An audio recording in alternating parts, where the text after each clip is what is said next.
And the word of the Lord came unto me, saying, Son of man, put forth a riddle, and speak a parable unto the house of Israel, and say, Thus saith the Lord God, a great eagle with great wings, long-winged, full of feathers, which had divers colors, came unto Lebanon, and took the highest branch of the cedar, he cropped off the top of his young twigs, and carried it into a land of traffic, he set it in a city of merchants.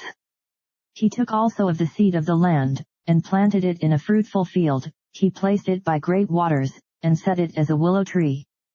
And it grew, and became a spreading vine of low stature, whose branches turned toward him, and the roots thereof were under him, so it became a vine, and brought forth branches, and shot forth sprigs. There was also another great eagle with great wings and many feathers, and, behold, this vine did bend her roots toward him, and shot forth her branches toward him, that he might water it by the furrows of her plantation.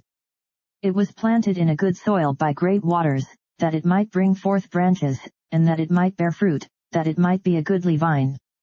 Say thou, Thus saith the Lord God, shall it prosper?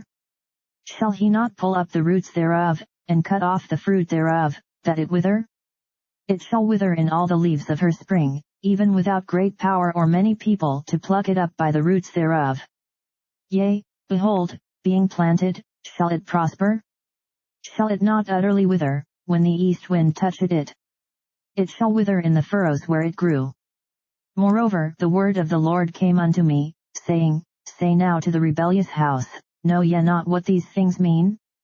Tell them, Behold, the king of Babylon is come to Jerusalem, and hath taken the king thereof, and the princes thereof, and led them with him to Babylon, and hath taken of the king's seed, and made a covenant with him, and hath taken an oath of him. He hath also taken the mighty of the land, that the kingdom might be base, that it might not lift itself up, but that by keeping of his covenant it might stand. But he rebelled against him in sending his ambassadors into Egypt, that they might give him horses and much people. Shall he prosper? Shall he escape that doeth such things? Or shall he break the covenant, and be delivered? As I live, saith the Lord God, surely in the place where the king dwelleth that made him king, whose oath he despised, and whose covenant he brake, even with him in the midst of Babylon he shall die. Neither shall Pharaoh with his mighty army and great company make for him in the war, by casting up mounds, and building forts, to cut off many persons, seeing he despised the oath by breaking the covenant, when, lo, he had given his hand, and hath done all these things, he shall not escape. Therefore thus saith the Lord God, As I live, surely mine oath that he hath despised, and my covenant that he hath broken, even it will I recompense upon his own head. And I will spread my net upon him, and he shall be taken in my snare, and I will bring him to Babylon, and will plead with him there for his trespass that he hath trespassed against me. And all his fugitives with all his bands shall fall by the sword, and they that remain shall be scattered toward all winds, and ye shall know that I the Lord have spoken it.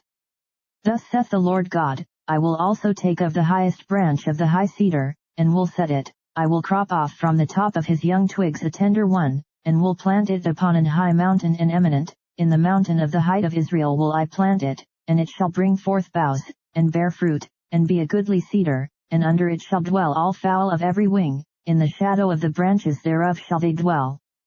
And all the trees of the field shall know that I the Lord have brought down the high tree, have exalted the low tree, have dried up the green tree, and have made the dry tree to flourish, I the Lord have spoken and have done it.